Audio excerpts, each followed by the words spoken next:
desire, you find the way. Now today we have advantage of technology, digital.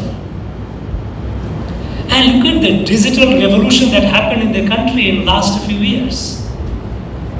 And through that digital, we are the most digitalized country in the world. Our per capita mobile data consumption is the maximum in the world. Till about 2012, our per capita mobile data consumption used to be 2 GB. 2 GB a month. And our share to the global data production, mobile data production was also about 2%. Today we are over 22%. And our individual average Indian data consumption per month is over 20 gigabyte, 20 GB. It is also because the reach has been extended far and wide to touch every citizen, and the cost of the data has been reduced to 1/25. The data that per GB it used to cost, if it cost 1 rupees earlier, today it costs 4 paise. So it becomes easily for the people to have access. And that is how we could reach out to over 500 million households and opening the bank account. The transfer, the benefit going directly to the people, to the beneficiary, without any middleman, without anyone to take away the cut or the share. So the houses were built by the homeless themselves because the money for building the house came to their account directly. All these are happening with the involvement of the people, with the mass participation, treating the country as a family. And the result is that today, from the margin, our country, India, is at the center stage of the world. Today, the world looks at India with expectation to find solution to the global problems. Global problems, be it climate crisis, be it war, be it pandemic, be it poverty and aviation. In all these fields, we are doing incredible work. Country is achieving new and new heights with the unleashing talents of our young men and women, with our countrymen and women. Our half the population, women folk, what is called, Prime Minister calls Nari Shakti. All these years we kept talking about women empowerment, so many schemes were launched. But what happened, what the change? Because with all these, in our country we had a shameful distinction of, for every 1,000 men, there were less than 950 women. Not that the women were not being born. There were cases of female feticide. And even after the female child is born, lack of health care, lack of nutrition. And even the mothers, the suffering. Absence, if we didn't have, we all talked about education for all. We put it even in the constitution that it is a fundamental right. But then how does our daughters get access to education if we do not have toilets in the schools, female toilets in the school? So in absence of that, we kept making laws, we kept making noises, but the fact is our people could not get the benefit as they should have got. Our mothers, when you do not have a toilet in the house, who is the worst sufferer? It is our mothers and daughters, those who stay in the house. And when it comes to the kitchen, when you burn coal and wood as a fuel to cook food, who suffers? It is our mothers and sisters. Now, all these transformations that are happening is because you feel, if you start feeling the pain, if you start realizing in yourself you will start reimagining, you will start getting new ideas how to address the problem. And if we are solving these problems, which earlier used to be India is such a large country, how can we do? We have this much resources, we can only build so many medical colleges, we can only build so many houses. If today the number of medical colleges in the last 8 years have doubled in the country,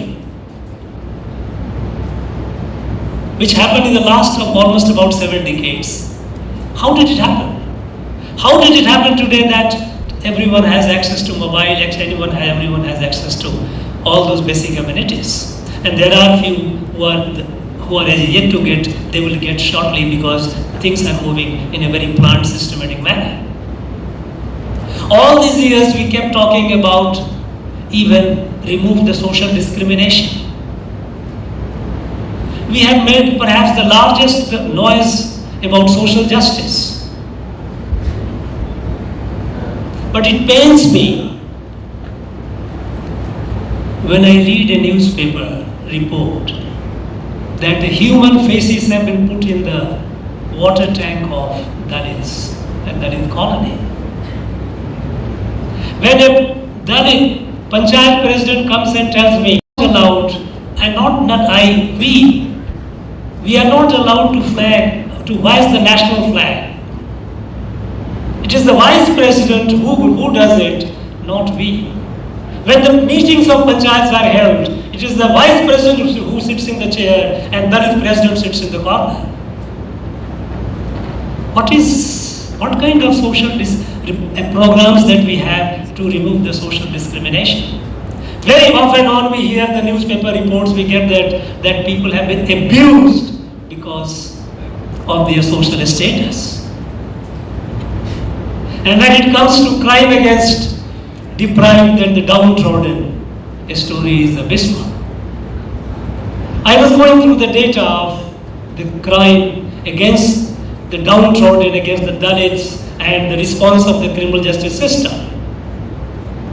And I was shocked that in offenses of rape against Dalit women, only 7% rapists get convicted, 93% people walk away.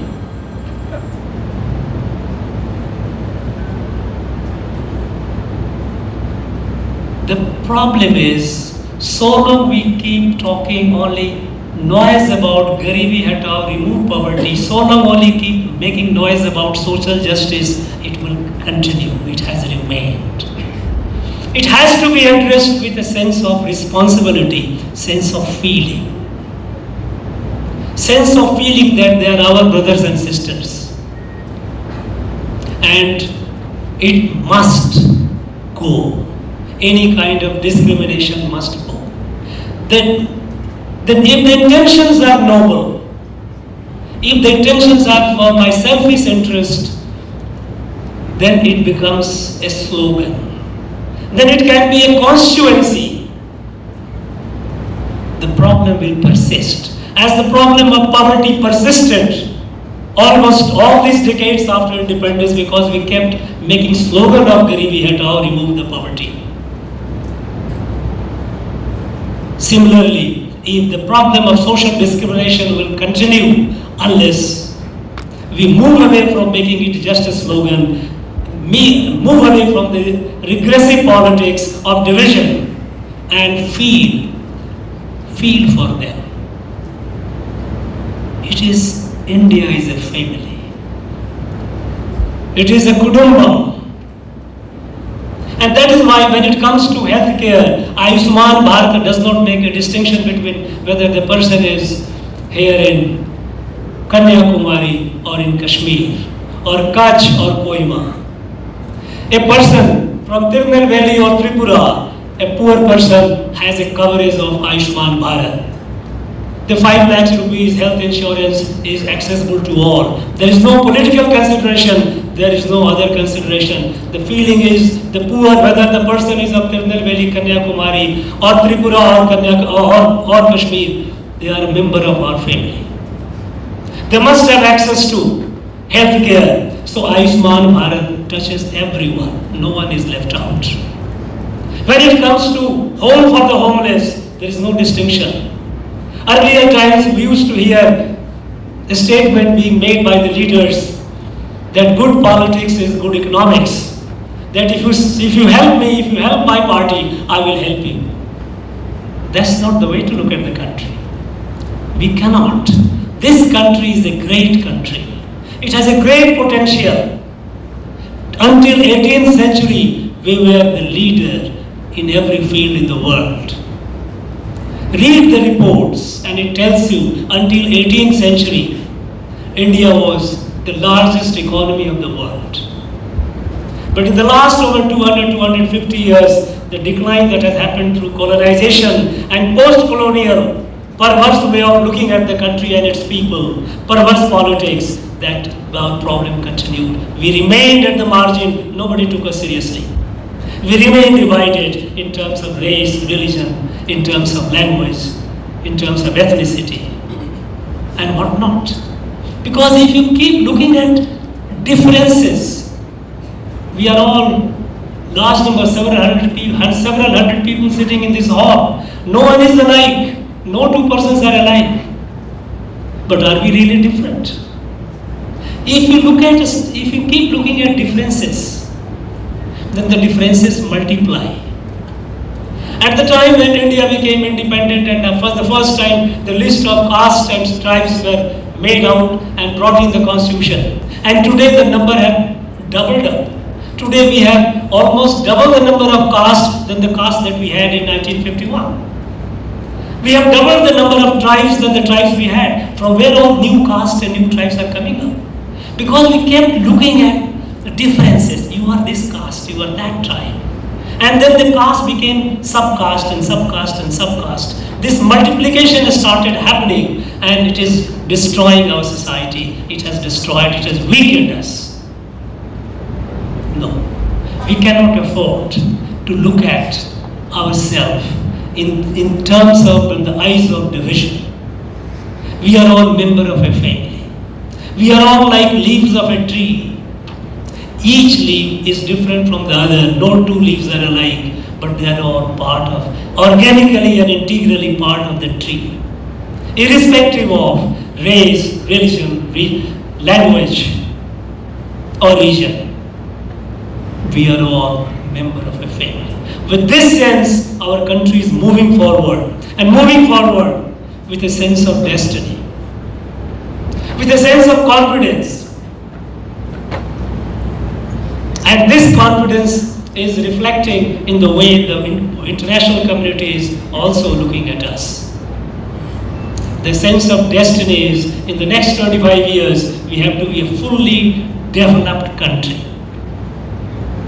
Fully developed. Now this goal, this destiny which has to be achieved is possible only with the participation of our people. And it is happening. Our young men and women are doing incredible things. If until 2014 we had less than 500 startup and today we have over 100,000, it is because over 100,000 young men and women have chosen to do something new. If today we are leader in the startup, we are leader in the technology sector, we are among the top. It is happening because energy, the latent energy, the potential of our people are unleashing. Today, our young men and women are aspirational. And they have access through the digital devices. They have access to information. They have access to what is happening elsewhere. They can no longer be fooled today by the slogans. They want change. And if the change is not brought, they will bring the change themselves. And our nation is moving forward with a total participation, involvement, and total realization that aspirations and the dreams of our youth must be fulfilled. We have to get involved. We have to forsake the regressive politics of division, trying to divide the society in various terms, various segments. No. The days are gone. it has already, its self-life is over. Today, we have to be inclusive. We have to move forward as if one family. And I'm sure, I have no doubt about it, I have full trust in our young men and women. Their capacity to take India in the next 25 years, by the time when we celebrate the centenary of our independence, India will be the leader of the world. We have that confidence in the capacity of people. And in this journey, while the heroes of today, those who have been conveyed a modest thank you, I'm sure while they will continue playing their role, KG Foundation and its institution will also continue flourishing, would continue expanding and touching and transforming the lives of millions and millions of people. My friends, thank you all very much. I wish this institution all the very best. Thank you very much.